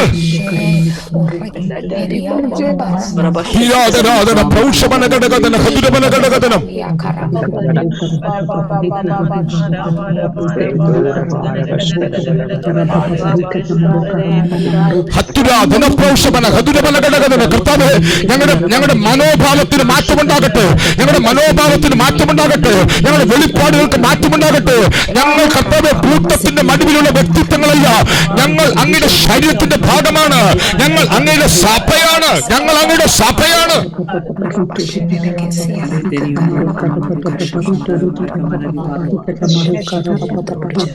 ഞാൻ കഴിഞ്ഞ 2 ആഴ്ച മുമ്പ് സഭായോഗത്തിൽ പ്രസംഗിച്ച ഒരു പ്രസംഗത്തിനകത്ത് എന്താണ് സഭ എന്ന് പറഞ്ഞിരുന്നു. നമ്മുടെ ചിന്ത 4, 3, 7 പേര് കൂടുന്ന കൂട്ടമാണ്. അല്ലെങ്കിൽ നമ്മുടെ ചർച്ചിനകത്ത് 100, 200, 500, 1000 ആളുകളുടെ കൂട്ടമാണ് സഭ എന്നാണ് നമ്മുടെ ചിന്ത. പക്ഷെ കർത്താവ് പറഞ്ഞ എക്ലീഷ്യ അതല്ല. കർത്താവ് പറഞ്ഞ എക്ലീഷ്യയുടെ പ്രത്യേകത എന്താ പറയാമോ? അത് ഒരു രാഷ്ട്രീയ പദമാണ്. ഒരു രാജാവിന്റെ ഗവേണിംഗ് ബോഡിയാണ് എക്ലീഷ്യ. ഞാൻ എന്റെ എക്ലീഷ്യയെ പണിയും. ഒരു രാജാവ് തന്റെ മനസ്സിനകത്തുള്ള കാര്യാദികൾ രാജ്യത്ത് ഇംപ്ലിമെന്റ് ചെയ്യാൻ. ഇപ്പൊ നമ്മുടെ കേരളത്തിലെ മുഖ്യമന്ത്രി VD സതീഷ് സാറ് ഇവിടെ താൻ അധികാരമേറ്റ ഉടൻ തന്നെ താൻ കുറെ പ്ലാനുകൾ കൊണ്ടുവരാൻ തുടങ്ങി. ഇവിടുത്തെ നമ്മുടെ സംസ്ഥാനത്തെ ഒരു തുറമുഖ പട്ടണമാക്കി, ഒരു തുറമുഖ പട്ടണമാക്കി മാറ്റുന്ന തലത്തിലേക്കുള്ള പ്ലാനുകൾ ആരംഭിച്ചു. അപ്പൊ തന്റെ മനസ്സിനകത്തുള്ള പ്ലാനുകൾ ഇംപ്ലിമെന്റ് ചെയ്യാൻ തന്റെ കൂടെ നിൽക്കുന്ന ഒരു കൂട്ടം വേണം. എന്താണ് തന്റെ ലക്ഷ്യം? ആ ലക്ഷ്യത്തിലേക്ക് സ്റ്റെപ്പ് വയ്ക്കുമ്പോൾ എന്തൊക്കെ കാര്യങ്ങൾ ചെയ്യണം? ഞാൻ ഇന്ന് രാവിലെ ഒരു ചെറിയ ക്ലിപ്പ് കണ്ടു. തൻ്റെ അകത്തുള്ള. അപ്പം ഉടൻ തന്നെ താൻ ഈ കാര്യം പറഞ്ഞ ഉടൻ തന്നെ ഒരു സീനിയർ ഒരു എഞ്ചിനീയർ തന്നെ വിളിച്ചു പറഞ്ഞു, സാറേ ഇത് നടക്കണമെങ്കിൽ വിഴിഞ്ഞത്ത് തുറമുഖം എത്ര നന്നാക്കിയാലും പറ്റിയല്ല, റോഡ് മാർഗം ഉണ്ടാകണം, അവിടേക്ക് ട്രെയിൻ എത്തണം, അവിടേക്ക് വലിയ ചരക്കുകൾ കൊണ്ടുവരാനുള്ള റോഡ് ക്രമീകരണം ഉണ്ടാകണം, റെയിൽ പാതകൾ ഉണ്ടാകണം. ഉടൻ തന്നെ ഇന്ന് ഞാൻ കേട്ട വാർത്തയാണ് 3200 കോടി രൂപ അതിനുവേണ്ടി പാസ്സാക്കി. കേട്ടോ, ഒറ്റയാള് പറഞ്ഞു കൊടുത്തപ്പോൾ ആള് പറയുകയാണ്, സാറേ ഇവിടെ തുറമുഖം വികസിച്ചിട്ട് കാര്യമില്ല, തുറമുഖത്ത് വന്ന് ഇറങ്ങുന്നതും കൊണ്ടുപോകുന്നതുമായ കാര്യങ്ങൾ അവിടെ കൊണ്ടുപോകാനായിട്ട് റോഡ് മാർഗം ഉണ്ടാകണം. കണ്ടോ, അപ്പോൾ ഒരു രാജ്യത്തെ ഭരിക്കുന്നയാളുടെ അകത്തുള്ള കാര്യങ്ങൾ ഇവിടെ നിവർത്തിക്കപ്പെടേണ്ടവർ ആ വ്യക്തിയെ ഉപദേശിക്കുന്നവർ, ആ വ്യക്തി പറഞ്ഞ കാര്യങ്ങൾ ചെയ്യുന്നവർ. കേൾക്കുന്നുണ്ടോ നിങ്ങൾ? സഭ എന്ന് പറഞ്ഞാൽ നമ്മുടെ ചിന്ത പാട്ടും പാടി ആരാധനയും കൊടുത്ത് രോഗിയെ സൗഖ്യമാക്കി 4 പേരെ സ്നാനപ്പെടുത്തിയിരിക്കാനുള്ളതാണെന്ന് അല്ല. രാജാവിന്റെ കർത്താവിന്റെ, നിങ്ങൾ എന്റെ കൂടെ ഉണ്ടോ? സ്വർഗം പോലും പരിശുദ്ധമല്ലാത്ത ആ സ്വർഗീയ രാജാവിന്റെ ഹൃദയത്തിനകത്തുള്ള പ്ലാനുകൾ ഈ ഭൂമിക്കകത്ത് ഇംപ്ലിമെന്റ് ചെയ്യാൻ ദൈവമേൽപ്പിച്ചിരിക്കുന്ന കൂട്ടമാണ് സഭ. ആ സഭ ഒരു പുതിയ തുരുത്തിയാണ്. ആ തുരുത്തിക്കകത്ത് മാത്രമേ അവന് പുതിയ വീഞ്ഞ് പകരാൻ പറ്റുള്ളൂ. കേൾക്കുന്നുണ്ടോ? അതുകൊണ്ട് കർത്താവ് പറഞ്ഞത്, സ്വർഗത്തിലും ഭൂമിയിലും സകല അധികാരവും ഞാൻ നിങ്ങൾക്ക് തരികയാണ്. പത്രോച്ച, ഈ വെളിപ്പാട് സ്വർഗം പകർന്നതാണ്. അതുകൊണ്ട് നീ ഭൂമിയിൽ കെട്ടിയാൽ സ്വർഗത്തിൽ കെട്ടപ്പെട്ടിരിക്കും. കണ്ടോ, പുതുവീഞ്ഞിനകത്ത്, സരിവാത്മ തുറക്കുന്ന വീഞ്ഞിനകത്ത് വീഞ്ഞ് ആസ്വാദനം നൽകുന്നതാണ്, വീഞ്ഞ് നമ്മെ ഉത്തേജിപ്പിക്കുന്നതാണ്. അപ്പൊ പുതിയ തുരുത്തി പണിയപ്പെട്ടാൽ ആസ്വാദനമുള്ളത് വെളിപ്പെടും. ജനം യൗവനക്കാര് ആസ്വാദനങ്ങളുടെ പുറകെ ഒഴുകുക. ശരിക്ക് ഒരു കൂട്ടം ആളുകൾ ഇരുന്ന് പ്രാർത്ഥിച്ച് പരിശുദ്ധാത്മാവിന്റെ ശക്തമേറിയ സാന്നിധ്യവും പരിശുദ്ധാത്മാവിന്റെ ശക്തമേറിയ മഹിമയും നിങ്ങളുടെ കൂട്ടായ്മകളിൽ, കൊച്ചു കൂട്ടായ്മകളിൽ തുറക്കാൻ തുടങ്ങിയാൽ നിങ്ങളെ പരിശുദ്ധാത്മാവിന് ആസ്വാദനത്തിലേക്ക് നടത്താൻ പറ്റും. നിങ്ങളെ സാന്നിധ്യം ആസ്വദിക്കാൻ പറ്റുന്നു. ഞാൻ പറഞ്ഞ ആശു മനസ്സിലാക്കുന്നുണ്ടോ? ആ സാന്നിധ്യം നിങ്ങളെ ഉത്തേജിപ്പിക്കും. പരിശുദ്ധാത്മാവ് ഇവിടെ പറയുകയാണ്, കർത്താവ് പറയുക, പുതിയ വീഞ്ഞ് ഞാൻ തുറക്കുന്നത് പുതിയ തുരുത്തിയിലാണ്. അപ്പം എന്റെ ചോദ്യം, തുരുത്തിക്ക് വേണ്ടി പ്രാർത്ഥിക്കണോ, തുരുത്തി പണിയാൻ വേണ്ടി പ്രാർത്ഥിക്കണോ, അതോ പുതിയ വീഞ്ഞിന് വേണ്ടി പ്രാർത്ഥിക്കണോ? മിണ്ടുന്നില്ല നിങ്ങൾ. ഞാൻ ചോദിച്ച ചോദ്യം കേട്ടോ. കർത്താവ് ഇപ്പോൾ പുതിയ വീഞ്ഞ് തുറക്കണമേ, അതിനുവേണ്ടി പ്രാർത്ഥിക്കണോ? കർത്താവ് എന്നെ ഒരു പുതിയ തുരുത്തിയാക്കാൻ വേണ്ടി പ്രാർത്ഥിക്കണോ? മിണ്ടുന്നില്ല നിങ്ങൾ. ശേഖരിക്കാൻ പറ്റത്തുള്ളൂ. പുതിയ നിങ്ങൾ എന്തോരം പ്രാർത്ഥിച്ചാൽ ഉണർവുണ്ടാകുകയല്ല. കാരണം എന്തായിട്ടില്ല.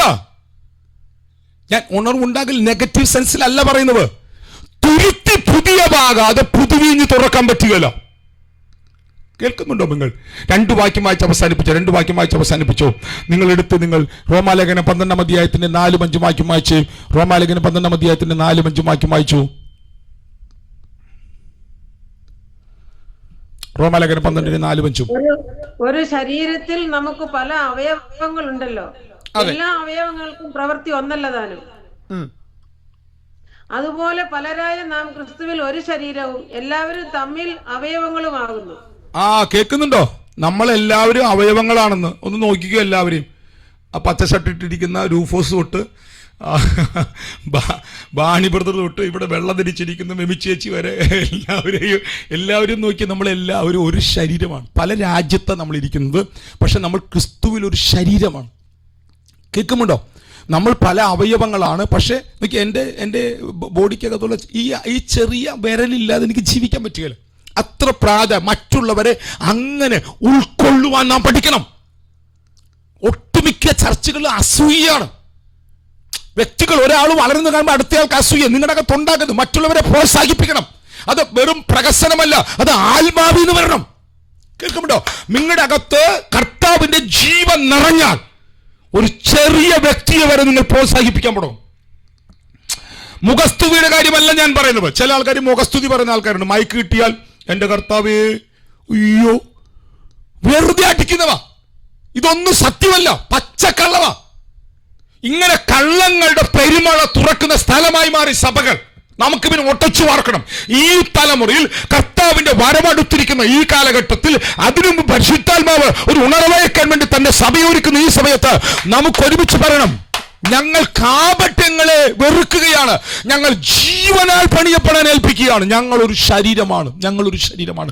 ഒന്ന് പറയാമെങ്കിൽ പറഞ്ഞ് ഞങ്ങളൊരു ശരീരമാണ്, ഞങ്ങളൊരു ശരീരമാണ്. കർത്താവേ, ആ വെളിപ്പാടിലേക്ക് ഞങ്ങളെ വളർത്തണം. ഞങ്ങളൊരു ശരീരമാണ്. ഒന്ന് പറഞ്ഞു കേട്ടോ, ഒന്ന് നിങ്ങളുടെ ആദരങ്ങൾ തുറന്ന് പറഞ്ഞു, കർത്താവേ, ശരീരം എന്ന വെളിപ്പാടിലേക്ക് ഞങ്ങൾ വളർത്തണമേ.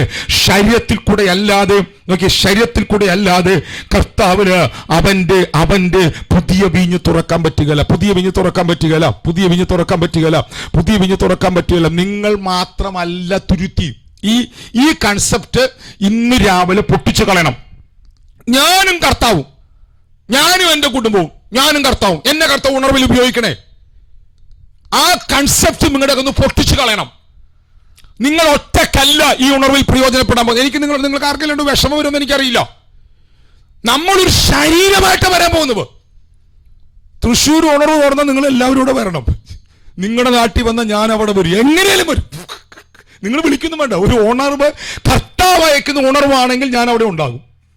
ഹലോ, ആരും മിണ്ടുന്നില്ല. നിങ്ങൾ ഒന്നും തരണ്ട. നിങ്ങൾ ഞാൻ പറഞ്ഞ കർത്താവ് ഇനി അങ്ങനെയൊക്കെ നിങ്ങൾ ചിന്തിക്കൂ. കർത്താവിന്റെ മഹത്വം കർത്താവ് തുറക്കും കേട്ടോ. നിങ്ങൾ വരുന്നും വേണ്ട. ഞാനൊരു ആ വെളിപ്പാട്, നമ്മൾ ഒന്നാണെന്നുള്ള വെളിപ്പാട് ഇത് ലോകം മൊത്തം തുറക്കും, ഇത് ലോകം മുഴുവൻ തുറക്കും. പണ്ട് ദൈവാത്മാവ് ഉണർവ് അയച്ചത് ഓരോ ലോക്കൽ ഏരിയകളെ കേന്ദ്രീകരിച്ചുകൊണ്ടാണ്, ഓരോ സ്ഥലങ്ങളെ കേന്ദ്രീകരിച്ചുകൊണ്ടാണ്. പക്ഷെ കർത്താവിന്റെ വരവിന് മുമ്പ് കർത്താവിന് അവന്റെ ശരീരത്തെ മഹത്വീകരിക്കണം, അവന്റെ ശരീരത്തെ ജീവൻ കൊണ്ട് നിറയ്ക്കണം, അവന്റെ ശരീരത്തെ മഹിമ കൊണ്ട് നിറയ്ക്കണം. അതുകൊണ്ട് നിങ്ങളുടെ മനസ്സിലെങ്കിലും നിങ്ങൾ ഈ വെളിപ്പാടിലേക്ക് വളരണം. നിങ്ങൾ ഒറ്റയ്ക്കല്ല, നിങ്ങളുടെ കുടുംബം ഒറ്റയ്ക്കല്ല. ഞാനും എൻ്റെ കുടുംബവും, ഞാനും എൻ്റെ സഭയും, ഞാനും എൻ്റെ പ്രസ്ഥാനവും ഇന്ന് രാവിലെ അതൊക്കെ പൊട്ടിച്ചിട്ട് തമ്പുരാനോട് പറഞ്ഞ, കർത്താവേ, അതിനപ്പുറത്തേക്ക് എന്നെ വളർത്തണം. ഞാൻ ആ മാർമിക ശരീരത്തിന്റെ ഭാഗമായി നിൽക്കണം. ഞാനിത് പറയുന്നത് നിങ്ങളുടെ ലോക്കൽ ചർച്ചിൽ വഴക്കുണ്ടാക്കാനല്ല കേട്ടോ. ഞാൻ ലോക്കൽ ചർച്ചിലെ പാസ്റ്ററാണ്, നിങ്ങളെ ദൈവദാസന് കീഴ്പ്പെട്ടിരിക്കണം. പക്ഷെ മറുഭാഗത്ത് ഒരു ലോക്കൽ ചർച്ചിനകത്തിട്ട് നിന്നെ ഒതുക്കാനായിട്ട് അനുവദിക്കരുത്. നീ അവിടെ നിൽക്കുമ്പോൾ തന്നെ നീ ലോകവ്യാപകമായ ക്രിസ്തുവിന്റെ ശരീരത്തിന്റെ ഭാഗമാണ്. നീ ഒരു പ്രസ്ഥാനത്തിന്റെ ഭാഗമല്ല, നീ ശരീരത്തിന്റെ ഭാഗമാണ്. നീ സംഘടന ഭാഗമല്ല, നീ ക്രിസ്തുവിന്റെ ഭാഗമാണ്. ക്രിസ്തുവിന്റെ കൂടെയാണെങ്കിൽ ഈ തലമുറയിൽ ദൈവാത്മാവ് നിന്നെ ശക്തിയോടെ ഉപയോഗിക്കാൻ പോവുകയാണ്. മനസ്സിലാകുന്നവരുണ്ടെങ്കിൽ ആമേൻ പറഞ്ഞ കർത്താവിന്. അങ്ങനെ വെളിപ്പാട് വളരുന്ന ഒരു തലമുറയെ പരിശുദ്ധാത്മാവിന് ആവശ്യമുണ്ട്. നിബന്ധനാദിനാഥന അങ്ങനെ ഒരു വളർച്ച കൊതിക്കുന്നുണ്ടോ നിങ്ങൾ? അങ്ങനെ ഒരു വളർച്ച നിങ്ങൾ കൊതിക്കുന്നുണ്ടോ നിങ്ങൾ?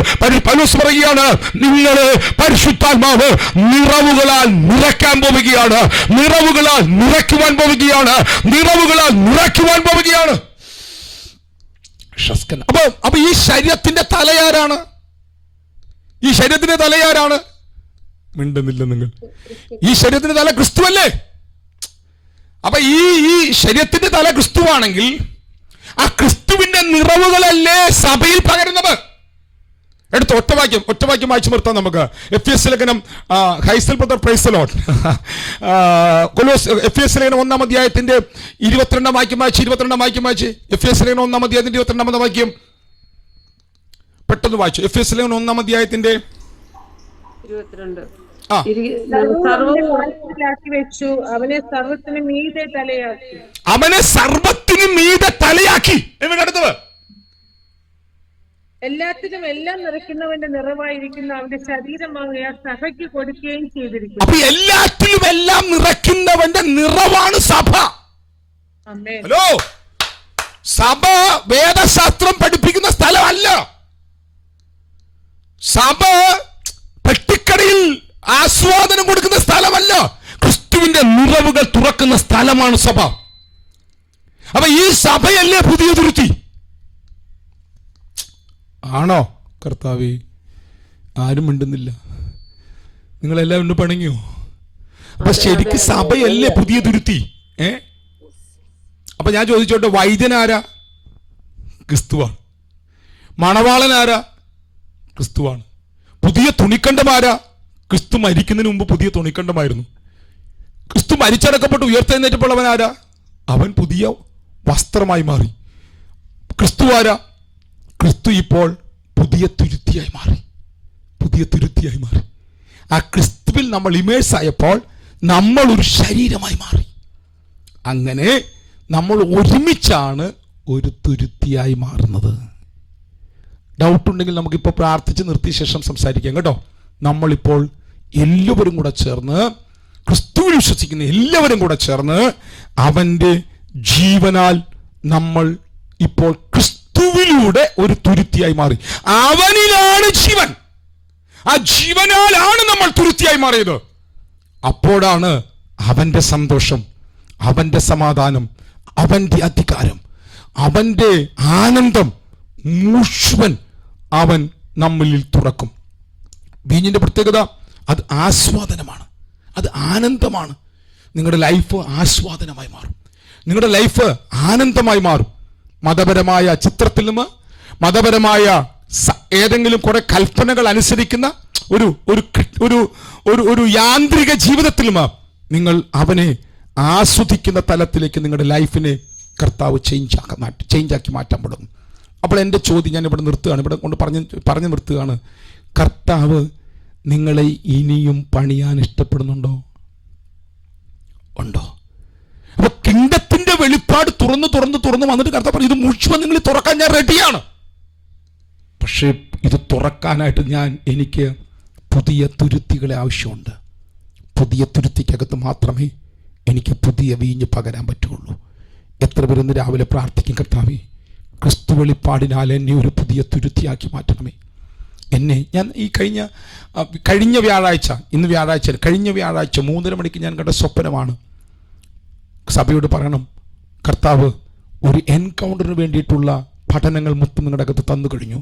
നിങ്ങൾ പൂർണ്ണ വിനയമുള്ളവരായി മാറണം, പൂർണ്ണ താഴ്മയുള്ളവരായി മാറണം, പൂർണ്ണ അനുസരണമുള്ളവരായി മാറണം. ഇത് മുഴുവൻ നിങ്ങൾക്ക് യേശുവിൻ്റെ ക്രൂശിൽ കാണാം. അപ്പോൾ യേശുവിൻ്റെ ക്രൂശിലാണ് അവൻ തന്നെത്താൻ താഴ്ത്തി, ക്രൂശിലെ മരണത്തോളം അവൻ പിതാവിനെ അനുസരിക്കുന്നവരായി മാറി. അപ്പോൾ യഥാർത്ഥ താഴ്മയും യഥാർത്ഥ അനുസരണവും യഥാർത്ഥ വിനയവും നിങ്ങളുടെ അകത്ത് ഉണ്ടാകണമെങ്കിൽ ഇത് പഠിപ്പിച്ചുകൊണ്ട് ഉണ്ടാകില്ല. ഉണ്ടാകുന്നത് അവന്റെ ജീവനാലാണ്. കേൾക്കുന്നു നമ്മൾ? ആ ജീവൻ നിങ്ങൾ വെളിപ്പെടാൻ വേണ്ടി പ്രാർത്ഥിക്കുക. ജീവൻ തുറക്കുന്നത് നീതിബോധത്തിലാണ്. കർത്താവ് ക്രൂശിലെ രക്തത്താൽ നിങ്ങളെ നീതീകരിച്ചു, നീതിയുടെ അങ്കി നിങ്ങളെ ധരിപ്പിച്ചിരിക്കുന്നു. മുടിയമ്പത്തന്റെ മേൽ മുടിയമ്പത്തന്റെ പിതാവ് അവനെ നീതിയുടെ അങ്കി ധരിപ്പിച്ച് കാളക്കുട്ടിയെ അറുത്ത്, കാളക്കുട്ടിയെ അവനെ ഭക്ഷിപ്പിച്ച്, അവനെ പിതാവിന്റെ സ്റ്റാൻഡേർഡ് ഉള്ളവനാക്കി, അവനെ വസ്ത്രത്തിൽ മാറ്റി, അവനെ ആ പിതാവിന്റെ കുടുംബത്തിന്റെ ആരോഗ്യമുള്ളവനാക്കി മാറ്റേണ്ടവന് കാളക്കുട്ടിയെ അർപ്പിച്ച് വിരുന്നു കൊടുത്തതുപോലെ പുത്രനെ കാൽവറിയിൽ തകർത്ത് അവനവന്റെ ജീവനാൽ നമ്മെ ആന്തരിക തൃപ്തിയുള്ളവരാക്കി, സംതൃപ്തിയുള്ളവരാക്കി അവൻ നമ്മെ വളർത്തുകയാണ്. എന്തിനു വേണ്ടി?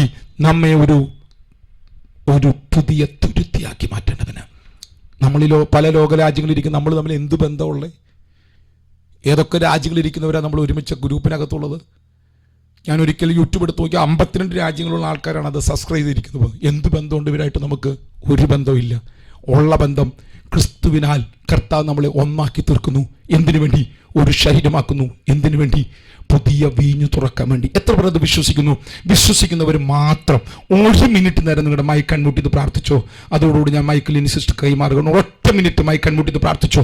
ഈ പുതിയ തുരുത്തിയിൽ മാത്രമേ കർത്താവിന് പുതിയ വീഞ്ഞ് പകരാൻ പറ്റുകയുള്ളൂ കേട്ടോ. ഒരു ഉടായ്പ ഇതിനകത്തില്ല. ഇതിനകത്ത് ഒരു ഉടായ്പ നടക്കുകയില്ല. ഞാൻ തൃശ്ശൂരിലൊരു സംസാര ഭാഷ പറയുകയാണ്. നമ്മളുടെ ഒരു ഉടായ്പകളും വിലപ്പോകാൻ പോകുന്നില്ല. ക്രിസ്തുവിന്റെ ജീവനാൽ നിറയാനായിട്ട് സമർപ്പണത്തോടെ ഏൽപ്പിച്ചു കൊടുക്കുന്ന ഒരു തലമുറ ഒരുമിച്ച് നിൽക്കുമ്പോൾ നമ്മളെ കർത്താവ് ഒരുമിച്ച് ഉപയോഗിക്കാൻ പോവുകയാണ്. കർത്താവിന്റെ കർത്താവ് എന്റെ താഴ്മയെ വർദ്ധിപ്പിക്കണമേ, എന്റെ വിനയത്തെ വർദ്ധിപ്പിക്കണമേ, കർത്താവ് എന്റെ സമർപ്പണത്തെ വർദ്ധിപ്പിക്കണമേ, എന്റെ അനുസരണത്തെ വർദ്ധിപ്പിക്കണമേ. അങ്ങയുടെ ജീവനാൽ എന്നെ അങ്ങനെ നിറയ്ക്കണമേ. ഒന്ന് നന്ദിയോടെ അതരങ്ങൾ തുറന്ന് പ്രാർത്ഥിക്കാമെങ്കിൽ പ്രാർത്ഥിച്ചോ. ഒരു ശരീരത്തെ കർത്താവ് പണിയുകയാണ്. ഒരു ശരീരത്തെ കർത്താവ് പണിയുകയാണ്. ഒരു ശരീരത്തെ കർത്താവ് ഇതിനകത്ത് പണിതുകൊണ്ടിരിക്കുന്നു. ഒരു ശരീരത്തെ കർത്താവ് കർത്താവ് ഇതിനകത്ത് പണിതുകൊണ്ടിരിക്കുന്നു. ഒരു ശരീരത്തെ കർത്താവ് ഇതിനകത്ത് പണിതുകൊണ്ടിരിക്കുന്നു. ഒരു ശരീരത്തെ കർത്താവ് ഇതിനകത്ത് പണിതുകൊണ്ടിരിക്കുന്നു. എന്തിനു വേണ്ടി? ലോകവ്യാപകമായി ഉണർവയക്കാൻ ശാപനാദിന, ഒരു അന്ത്യകാല ഉണർവിന് വേണ്ടി. ശാപനാദിനാദനാദന പ്രൗഢമനഗണഗണനാരകശസ്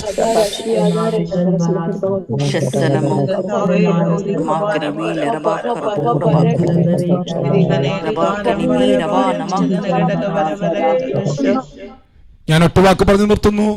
സൂത്രത്തിൽ ഓട്ടയടയ്ക്കുന്ന മതത്തിന്റെ ആചാരങ്ങളും റിച്വൽസുകളും നിർത്തിയിട്ട് ക്രിസ്തുവിനാൽ നമ്മെ പൊളിച്ചു പണിയാൻ ഏൽപ്പിച്ചു കൊടുക്കാം. നമ്മളൊരു ശരീരമാണ്. നിങ്ങളുടെ അകത്തെ വെളിപ്പാട് വേണം കേട്ടോ. നമ്മൾ എപ്പോഴെങ്കിലുമൊക്കെ നിങ്ങൾ പ്രാർത്ഥിക്കണം കേട്ടോ. നമ്മൾ ഒരു പരിചയമില്ലാത്ത നമ്മളെ കർത്താവ്, കണ്ടമാനം മിനിസ്ട്രികളുണ്ട് ഇവിടെ. നിങ്ങൾ പല മിനിസ്ട്രികളുടെ പല ശുശ്രൂഷ അനുഭവിക്കുന്നവരായിരിക്കാം. പക്ഷെ ഇവിടെ എനിക്ക് പറയാനുള്ളത്, ദൈവം നമ്മൾ വിളിച്ചിരിക്കുന്ന ഒരു ഉണർവിന് വേണ്ടിയാണ്. നമ്മൾ ഒരു ശരീരമാണ്. നമ്മൾ മാത്രമല്ല, രക്ഷിക്കപ്പെട്ട വിശുദ്ധന്മാർ ലോകത്തിൽ എവിടെയൊക്കെ ഉണ്ടോ അവരെല്ലാവരും കൂടെ ചേർന്ന് ഒരു ശരീരമാണ്. ഇടയ്ക്ക് നിങ്ങൾ ആ വെളിപ്പാടിലൊന്ന് പ്രാർത്ഥിക്കണം. കർത്താവ് ഒരു വലിയ ഉണർവ് നിങ്ങളുടെ മേൽ കർത്താവ് പകരും. എനിക്ക് വ്യക്തിപരമായിട്ട് ഒരു ഗ്രൂപ്പിനോട് വിരോധമില്ല. ട്രഡീഷണൽ നിലയിലുള്ള ഏറ്റവും ഉയർന്ന പാസ്റ്റർമാരോട് എനിക്ക് ബന്ധമുണ്ട്. ന്യൂ ജനറേഷൻ്റെ ഏറ്റവും ഉയർന്ന പാസ്റ്റർമാരോട് എനിക്ക് ബന്ധമുണ്ട്. ഇവരെല്ലാം എൻ്റെ സുഹൃത്തുക്കളാണ്. എനിക്ക് ഇതിനകത്ത് ഉപദേശ പശുക്കളോ ഉപദേശധാരണകളോ ഒന്നുമില്ല. ഇവർ ദുരുപദേശകൻ എന്നൊരാളെ പറഞ്ഞാൽ പോലും ഞാൻ ആ വ്യക്തിയുമായിട്ട് വ്യക്തിബന്ധം നിലനിർത്തും. നാളെ വ്യക്തിയെ പണിത് പുറത്തു കൊണ്ടുവരിക എന്നുള്ളത് എൻ്റെ ദൗത്യമാണ്. മനസ്സിലാകുന്നവർക്കായി ഞാൻ സ്തോത്രം ചെയ്യും. കേരളത്തിൽ ഏറ്റവും അധികം ദുരുപദേശം ഈ കാലഘട്ടത്തിൽ പഠിപ്പിച്ചുകൊണ്ടിരുന്ന ഒരാളുണ്ട്. ചാണ്ടി പാസ്റ്റർ പറഞ്ഞൊരു കാര്യമുണ്ട്. സജി പാസ്റ്റർ ആളുടെ അടുത്ത് പോയി സംസാരിച്ചാൽ ഒരുപക്ഷെ ആൾക്ക് മാറ്റം വരും, ഒരുപക്ഷെ ആൾക്ക് തിരിച്ചറിവുണ്ടാകാൻ ഇടയായിത്തീരുമെന്ന്. അപ്പോൾ എനിക്ക് മനസ്സിലായി, എൻ്റെ മുകളിൽ നിൽക്കുന്ന പിതാക്കന്മാർക്ക് മനസ്സിലായി നമ്മൾ എന്താ പഠിപ്പിക്കുന്നതെന്ന്. ഒരാളെ പോലും തള്ളിക്കളയാതെ, ഒരാളെ പോലും കൈവിട്ടുകൾ. ഇന്നലെ ഞാൻ അല്പം വേദനയോടെയാണ് നിങ്ങളുടെ മുമ്പിൽ വന്ന് സംസാരിച്ചത്. മീറ്റിംഗ് കഴിഞ്ഞ ഉടനെ എനിക്ക് കോൾ വന്ന് നിൽക്കുന്നു, സജി പാസ്റ്റർ വരണമെന്ന്. എനിക്ക് വരുന്നു പോകുന്നു ഒന്നുമല്ല വിഷയം. ഇവരിതിനെ റിജക്റ്റ് ചെയ്യുമ്പോൾ നമ്മുടെ ഉള്ളിനകത്ത് വേദന വരികയാണ്. ഇല്ല മക്കളെ, ദൈവാത്മാവ് നമ്മളെ ഒരുമിച്ച് പണിയും. ഒരു വലിയ ഉണർവിനായി കർത്താവ് നമ്മൾ ഒരുക്കും. അപ്പോൾ വ്യക്തിപരമായിട്ട് വ്യക്തിത്വം എന്ന നിലയിൽ പണിയപ്പെട്ടാൽ പോരാ, നമ്മളൊരു ശരീരമാണെന്നുള്ള വെളിപ്പാടിലേക്ക് വരണം. അതും ക്രിസ്തുവാണ്. പുതിയ തുരുത്തിയും ക്രിസ്തുവാണ്. നമ്മൾ ആ തുരുത്തിയുടെ ഭാഗമാണ്. കർത്താവ് നിങ്ങളെ അനുഗ്രഹിക്കട്ടെ. God bless you.